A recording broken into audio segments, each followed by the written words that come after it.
мислам дека ние сме следоци на еден историски период и исто така навистина ми представува задоволство што сум тука како словенечки амбасадор.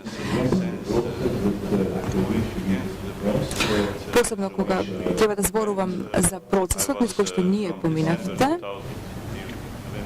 поминавме во тој период кога се одржуваа преговорите и целиот процес. Јас бев државен секретар. Делумно работев и на прашањата поврзани со ЕУ. Моменталниот амбасадор Жбогар беше во тој момент исто така одговорен, работеше во владата на Словенија, одговорен беше за Европската унија и напистаме представува задоволство што ќе можам со вас да ги споделам нашите искуства, значи тоа ништо ние поминавме и како го постигнавме тоа. Можам да се согласам со сето она што го кажа Даниела, ќе се обидам да не ги повторувам истите работи. Ќе видите дека се искуствата слични и може би ќе бидат важни и за вас. Но прво да го земеме предвид насловот на конференцијата. Значи, како до Европа? Два одговори. Прво, ова е дел од Европа, нема сомнение, а второ, фактот дека ние сме веќе во Европа, треба да се формализира, како да кажем, значи треба да се истисне низ оној институционален процес, низ процесот на преговори, низ процесот на реформи и на крајот да се добие оној резултат во кој што сите од мостостојните 24 земји членки на ЕУ и на НАТО и дека ќе бидеме дел од нив и дека сме исполнили нашата амбиција. Се разбира, добро е да се учи од сите нас, особено од луѓето како што се Словенија, Хрватска и другите земји кои што се структурно гледано блиски и слични со Македонија. Може би еден општо мислење или став за темата, оно за кое што сме сведоци сега и поканата за Македонија за започнување со преговорите за членство, поканата за членство за НАТО и поканата за во јуни наредната година за ЕУ. Ова е еден конкретен дел од европскиот интегративен процес кој што започна во Европа и кој што структурално ја промени Европа на подобро и ова представува еден уникатен, еден единствен проект во историјата на човештвото. Ако погледнеме од оваа перспектива, ако видиме во првите години по крајот на Втората светска војна, тогаш се формираше НАТО, Советот на Европа, потоа помалку од една деценија се формираше она што денеска го нарекуваме Европска унија, а потоа за една деценија после тоа ОПСЕ и така натаму. Сите овие организации беа водечката сила за структуралната промена на Европа и тој процес лесно можеме да го наречеме европски интегративен процес. И сега по целиот тој, а по сите тие значи направени промени во јуни, сега и Македонија е дел од тој процес и тоа е многу важно, конечно дел од тој процес. И од ова гледиште, ако ги повторам оние фрази кои што претходно беа кажани, неколку фрази кои што всушност не се фрази, затоа што ова значи дека ова веќе долго време го слушавме, земјата прави една промена и станува, која што веќе била претходно дел од еден голем проблем, сега станува дел од решението. И сега Македонија е една водечка сила за промените на Балканот. Значи сега се започнува со промена на работите и на тој начин се испраќа сигнал на преостанатиот Западен Балкан за да го следи истиот пример. Ова е важно кога зборуваме за проширувањето на ЕУ и на НАТО и македонското членство во истите. А тоа е многу важно, бидејќи кога зборуваме со обичните луѓе, значи со граѓаните, со сите кои што може да ги сретнеме на улиците, во продавниците, на универзитетите, во училиштата, треба сето ова да го имаме предвид. Ова е едно конкретно прашање. Македонија станува дел од еден огромен процес кој што ја смени Европа, без оглед на тие сите кризи низ кои што поминуваше Европа понатаму, финансиски и така натаму. Некои од поентите за влезот во ЕУ и НАТО се слични со оние што Даниела ги спомна. Кога станува збор за ЕУ, се согласувам со тоа. Реформскиот процес и процесот на членство во ЕУ не е прашање само на владата или на парламентот или на јавната администрација. Тоа е процес на преструктурирање на целото општество, на целата земја, на правилата кои што сите ќе треба да ги усвоат и да ги следат уште претходно. И важно е заедно да бидат споени и јавниот сектор, јавната администрација, бизнис секторот и самото општество, односно граѓаните, бидејќи на крајот сите ќе ги почувствуваат придобивките од процесот и сите би требало и да придонесат кон целиот тој процес. Овој процес на преговори и посети во Брисел и така натаму, тоа е начинот кој што се одржува формалноста и тоа е доста важно да се истакне. Целото, ова е еден проект кој што го вклучува целото општество и се разбира дека е атрактивен и многу е важен. Кога ние станувавме членка пред повеќе од 15 години, правото на ЕУ беше околу 80.000 страници. Сега Даниела спомна дека е 200.000 страници. Сега можеби и тој број на страници ќе се зголеми. Значи ова огромно купче на хартија со законска регулатива ќе треба да се преведе на македонски јазик, ќе треба да се имплементира, спроведе по регулативата и тоа значи, на пример, дека станува збор за повеќе од 30 поглавја, дел од нив се доста блиски, на пример за поглавје 1 потребни се политички експерти на ниво на владата да го водат целиот процес во таа насока, а потоа ќе бидат потребни можеби 20 или 30 лица од средно раководно ниво кои што ќе треба да управуваат со различните области. Тоа ќе значи барем 500 лица, врвни експерти кои што добро го познаваат законодавството на земјата, кои што го познаваат законодавството на Европската унија, кои што го познаваат англискиот јазик, можеби или француски или германски, значи еден од јазиците на Европската унија. Станува збор за огромен проект и кога тоа го гледаме сега од оваа гледна точка, 19 јуни, значи малку помалку од една година, има малку време, определено време да се подготвиме за целиот тој процес, за да подобро започнеме со самиот процес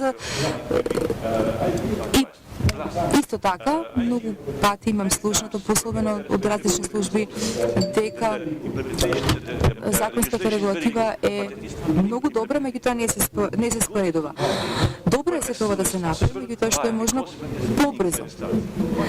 Ќе треба да се започне и со соодветна скрининг анализа. Тоа значи дека, еве да речеме, експертите од ЕУ ќе добијат значи информации за тоа до каде сте и се врши оценка. И според нашето искуство да не се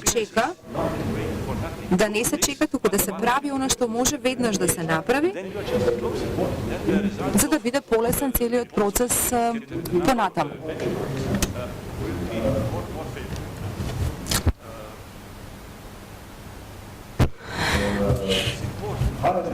Исто така е важно високите представници, меѓутоа представниците од средното раководство на владата и од јавната администрација да одат и да им го објаснат ова на луѓето. Тоа е многу важно, затоа што се обичниот граѓанин ќе има чувство дека и тој може некако да влијае, затоа што еве некој од владата некој му кажува што ќе се случува, како тој може да придонесе, помогне и слично. А тоа е многу важно, затоа што на крајот во политиката многу помалку се важни бројките, туку повеќе се важни импресиите, впечатоците. Според соодветните искуства од земјите членки, сите сме ние на располагање да ги споделиме нашите конкретни искуства со сите вас. Веќе ви спомнав за самиот пристап и на крајот, ако еве тука ја подвлечам линијата кога станува збор за ЕУ, станува збор за една огромна структурална промена кон подобро. Докажано е, вреди да се направи, особено ако земјата чека толку долго како што чека и вашата земја. Може би ова е еден од најочигледните и практични одговори на прашањето зошто. Се разбира, нормално дека секогаш ќе постојат сомнежи, тоа е во човековата природа, меѓутоа, доколку имаме одговори на таквите сомнежи, на таквите сомневања и ги подкрепиме одговорите, ќе се добие соодветен резултат. НАТО, ако малку потесно го погледнеме, тој не е како ЕУ, меѓутоа станува збор за безбедност, сигурност и стабилност. Тоа се клучните вредности на едно општество. Се разбира, членството во НАТО ги покренува сите овие работи и се разбира и подобриот живот. Словенија влезе и во НАТО и во ЕУ во исто време, меѓутоа мислам дека е добро да се започне, да речеме, со НАТО предходно. Не знам дали некоја земја од подобро го знае целиот процес од Македонија.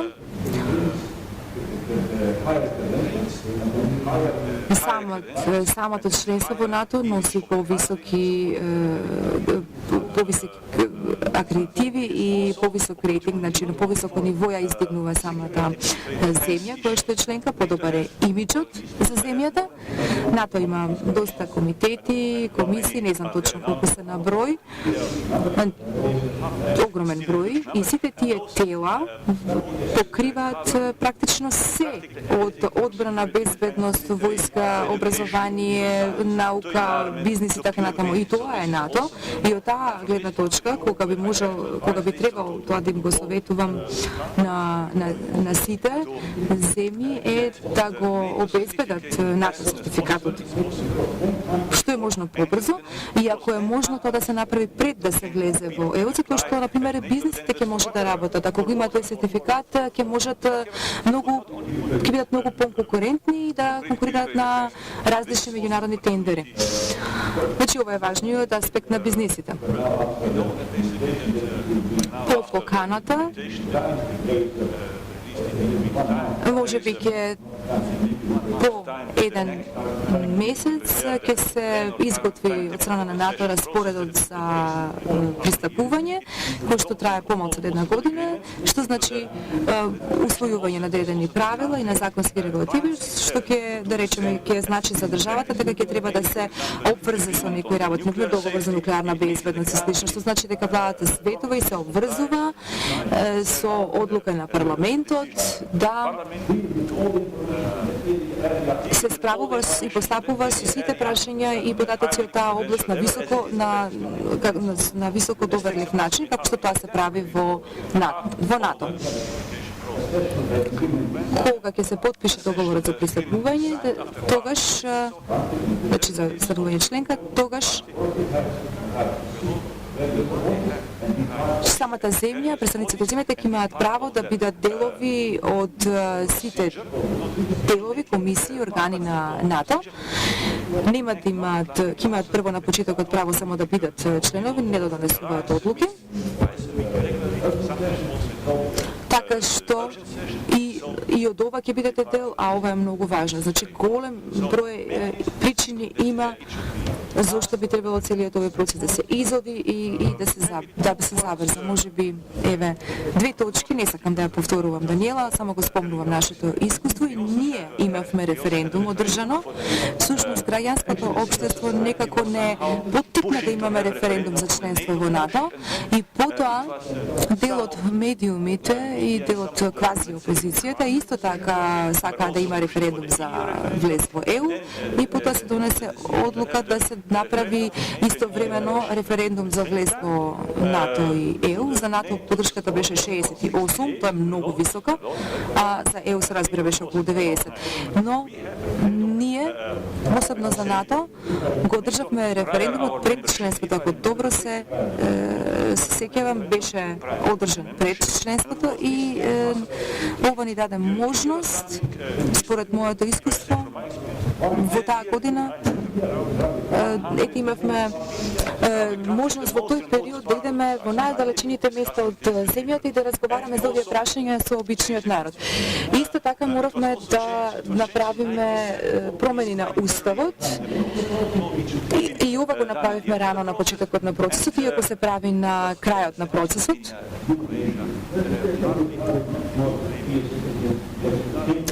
Бидејќи на крајот, ете, кога имавме и вршевме вакви дискусии во некои далечени села во Словенија, бев да речеме единствен од тој дел од опозицијата и слично. Јас ги опишував, ги презентирав аргументите, но никогаш не сакав да извршам притисок и да ги убедам во нешто граѓаните, туку им кажував само ги презентирав аргументите, па потоа тие требаше да донесат самите одлука.